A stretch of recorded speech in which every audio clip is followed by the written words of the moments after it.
आपल्या या पुणे जिल्ह्यात सुरू असलेल्या अतिवृष्टीच्या पार्श्वभूमीवर आज मी सकाळपासूनच अर्ली मॉर्निंग सकाळपासूनच कलेक्टर साहेबांच्या आणि सगळं जिल्हा प्रशासन, पोलीस, महापालिका आणि सर्व संबंधित विभागाच्या वरिष्ठ अधिकाऱ्यांसोबत फोनवरून मी सविस्तर आढावा आणि माहिती घेत होते. नागरिकांची सुरक्षितता हेच आमचं सर्वोच्च प्राधान्य असून सर्व यंत्रणा 24 तास कार्यरत आहेत. ज्या भागांमध्ये पाणी साचलं आहे किंवा पूर्ण स्थिती निर्माण झाली आहे ते बचाव कार्य आणि मदत कार्य युद्धपातळीवर सुरू आहे असं सगळ्यांनी मला सांगितलं. आवश्यक त्या सर्व उपाययोजना तातडीने राबवण्याच्या निर्देश मी प्रशासनाला वेळोवेळी दिलेले आहेत आणि नागरिकांनी कृपया प्रशासनाच्या सूचनांशिवाय किंवा सूचनांचं पालन करावं, अफवांवर विश्वास ठेवू नये आणि कोणतीही आपत्कालीन परिस्थिती उद्भवल्यास तात्काळ प्रशासनाशी संपर्क साधावा अशा सूचना मी दिलेल्या आहेत. आणि शासन आणि जिल्हा प्रशासन प्रत्येक नागरिकांच्या पाठीशी ठामपणे उभे आहे. आपल्याला सगळ्यांना माहिती आहे की दिनांक 4, 5 आणि आज दिनांक 6 जुलैकरता प्रादेशिक हवामान विभागाने आपल्या पुणे विभागासाठी रेड अलर्ट दिलेलाच होता. या 3 दिवसामध्ये जिल्ह्यात आपल्याला सगळ्यांना माहिती आहे की प्रचंड पाऊस सुरू आहे. दिनांक 5 जुलै रोजी जवळजवळ 46.9 किलोमीटर व दिनांक 6 म्हणजे आज मिलीमीटर व जुलै 6 रोजी 59.0 मिलीमीटर इतका पाऊस झालेला आहे. आणि इतक्या कमी वेळात एवढा जास्तीचा पाऊस पहिल्यांदाच आपल्याकडे इथे झालेला आहे. दिनांक 5 तारखेला एकूण 158 मंडलापैकी 27 मंडलामध्ये जवळजवळ 65 मीटरपेक्षा जास्त पाऊस पडलेला आहे. तसेच आज 6 तारखेला एकूण 158 मंडलापैकी जवळजवळ 27 मंडलामध्ये जवळजवळ 65 मिलीमीटरपेक्षा जास्त पाऊस पडलेला आहे. आणि उद्या साधारणतः पुणे जिल्ह्यातील घाट परिसरामध्ये आपल्याला सांगायला हे वाटेल की अलर्टसुद्धा ऑरेंज अलर्ट देण्यात आलेला आहे. तसेच पुणे जिल्ह्यामध्ये 2 NDRF टीम, 4 PMRDA टीम, 300 स्थानिक आपदा मित्र, 5 स्थानिक संस्था आणि इतर मदत व बचाव कार्यासाठी यंत्रणा कार्यरत आहे. तसेच राज्य आपत्ती व्यवस्थापन कक्ष, जिल्हा व्यवस्थापन कक्ष, महानगरपालिका, PMRDA, पोलीस व सर्व शासकीय यंत्रणा यांच्या समन्वयातून आवश्यक ते सर्व मदत कार्य करण्यात येत आहे. एकूण 568 व्यक्तींना बचाव कार्य करून बाहेर काढण्यात आलेलं आहे. त्यामध्ये 4,500 लोक हे PCMC मधील आहेत आणि 4,500 लोक PCMC मधील आहेत आणि 500 लोक हे PMC मधील आहेत. उद्या 7 जुलै रोजी पुणे जिल्ह्यातील जुन्नर, आंबेगाव, खेड, मावळ, मुळशी आणि राजगड व भोर तालुक्यातील ऑरेंज अलर्ट देण्यात आलेला असून 7 म्हणजे उद्या सर्व प्राथमिक, माध्यमिक व उच्च माध्यमिक शाळांना सुट्टी जाहीर केली आहे. मावळ तालुक्यातील मौजे, लोणावळा परिसरात भाजे धबधबा, लोहगड किल्ला, विसापूर किल्ला, तिकोणा किल्ला, तुंग किल्ला, tiger point, licence point, Pavana dam या ठिकाणी दिनांक 6 जुलै 2026 ते दिनांक 31 ऑगस्ट 2026 रोजी सायंकाळी 6 ते सकाळी 6 वाजेपर्यंत भारतीय नागरिकांना सुरक्षा संहिता 2023 प्रमाणे 163 लागू करण्यात आलेला आहे. इंद्रायणी नदीमध्ये आपल्याला माहिती आहे की सगळ्यांना फ्री कॅचमेंटमुळे पाण्याची पातळी वाढत असून प्रवाहही त्यांचा खूपच जोराने वाढत आहे. त्यामुळे उद्या श्री क्षेत्र देहू येथून व परवा श्री क्षेत्र आळंदी येथून पालखी प्रस्थान सोहळा असल्याने वारकऱ्यांना क्षेत्र देहू व श्री क्षेत्र आळंदी येथे न येता पुणे महापालिकाच्या हद्दीमध्ये पालखीने प्रवेश केल्यानंतर पालखी सोहळ्यासाठी सहभागी होण्याबाबत सगळ्यांना मी आवाहन केलेलं आहे.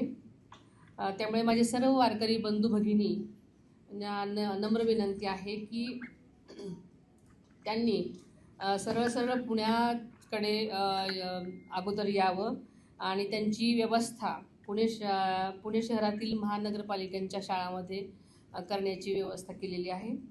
आणि त्यासाठी सर्वांनीच खबरदारीच्या दृष्टीने आपण पुणे महानगरपालिका हद्दीत पालखीने प्रवेश केल्यानंतर नंतरच पालखीत सहभागी व्हावं असं आपत्ती व्यवस्थापन आणि प्रशासन यांना सहकार्य करावं असं मी सगळ्यांना आवाहन करते.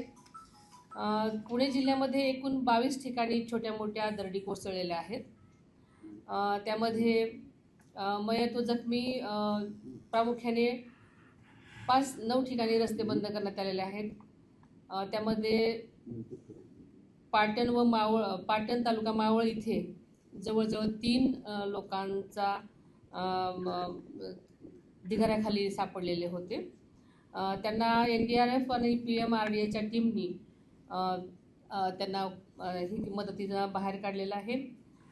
तसेच भेळ चौक कोटक महिंद्रा बँक समोर पिंपरी चिंचवड येथे संरक्षण भिंत पडल्याने जवळजवळ 1 व्यक्ती मयत झालेली आहे आणि जवळजवळ 8 व्यक्ती जखमी झालेल्या आहेत.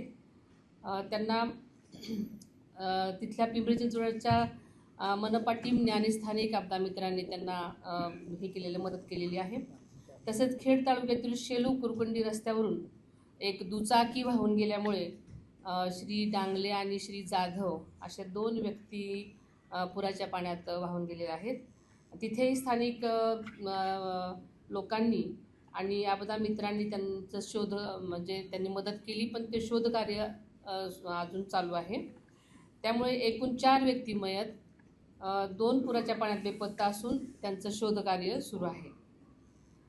तसेच स्थलांतर व्यक्तींची माहिती अशी मिळालेली आहे की मौजे तालुका मावळ जिल्हा पुणे इथे 250 व्यक्ती त्यांना स्थलांतरित केलेलं आहे. त्याच्या जिल्हा परिषद शाळां ताजे, अंगणवाडी ताजे, सज्जनवाडी इथे त्यांना स्थलांतरित केलेलं आहे. तसेच मौजे भावडी येथील कदमवस्ती येथील 27 लोकांना त्यांच्या नातेवाईकांकडे स्थलांतरित केलेलं आहे. तसेच वडगाव शिंदे तालुका मावळ इथे 8 व्यक्तींना त्यांच्या नातेवाईकांकडे स्थलांतरित केले.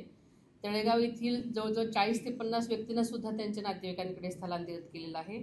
आंबेगाव चाकड येथील 80 व्यक्तींना रस्त्यावर अडकलेल्या लोकांना त्यांच्या घरी सुखरूप पोचवलेलं आहे. सक्सेस पॉईंट झुमरीनगर इथे सुद्धा 20 व्यक्तींना आणि पुरात अडकलेल्या व्यक्तींना बसमधून सुखरूप बाहेर काढण्यासाठी सगळ्यांनीच मदत करून त्यांना आपापल्या घरी पोचवलेलं आहे.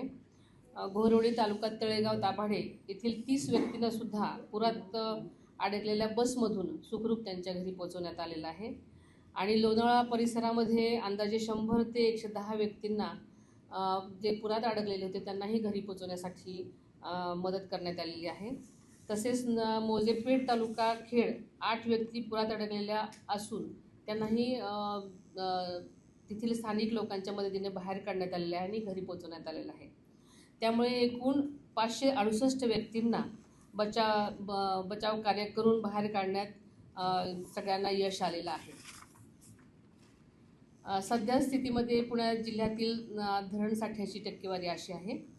जाधववाडी डॅम 100% भरलेला आहे. टाटा धरण लोणावळा हे 100% भरलेलं आहे. खडकवासला धरण जवळजवळ 20.30% त्याच्यामध्ये पाणी आज साठा झालेला आहे. वरसगाव धरण तिथेही 29.6% पाणी साठलेलं आहे. पानशेत धरणामध्ये 31.59% पाणी आज आलेलं आहे.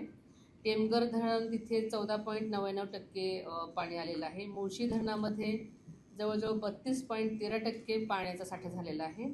आणि पवना धरणामध्ये जवळजवळ 48.75% इतकं पाणी साठलेलं आहे. त्यामुळे साधारणतः असा हा आजच्या आपल्या 2 दिवसाच्या पावसाचा एकंदर आढावा आहे. एवढं रस्त्यावर पाणी का साचतंय, तुम्ही आढावा घेतला का? तिथं नाला आहे, कॅनल आहे, काही अतिक्रमण झालेली त्याच्यावर बांधकाम झालेले आहे, या संदर्भात काय आपण बोललात का म्हणजे अधिकाऱ्यांशी? तिथं नक्की काय कारवाई करायला हवी, का अशी परिस्थिती निर्माण होते? हायवे डायरेक्ट बंद होत आहे.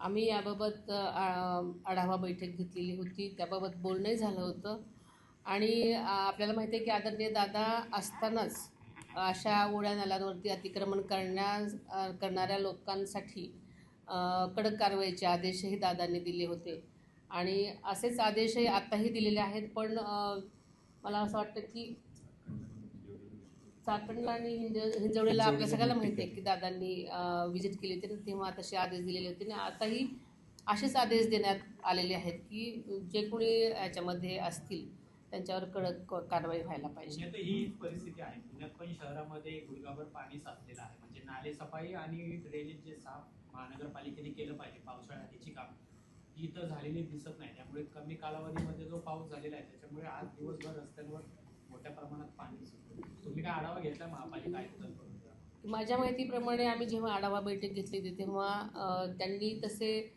नाले साफ करण्याचे आदेश दिलेले होते. पण ह्या 2-3 दिवसामध्ये अतिवृष्टी झाल्यामुळे मला नक्कीच माहिती घ्यावी लागेल अजून. पण त्यांनी मला असं वाटतं की आमच्या आढावा बैठकीमध्ये तसे आदेश दिलेले होते. मयत जे आहे झालेले आहेत त्यांना काय आर्थिक मदत सरकारकडून देणार आहात का? 5 जणांचा मृत्यू झालेला आहे. हा, मृत्यू झालेल्या मयत व्यक्तीला राज्य शासनातर्फे 4 लाख रुपये देण्यात येणार आहेत आणि बाकी जखमी लोकांकडे त्यांच्याकडे लक्ष देण्याचा आदेश दिलेले आहेत. आढावा घ्यायला उशीर झाला असं वाटतंय? मी सकाळी जवळजवळ 5 वाजल्यापासून मी आढावा बैठक घेत होते. मी आज बारामतीला होते, तिथे अतिवृष्टी चालूच आहे सगळीकडेच.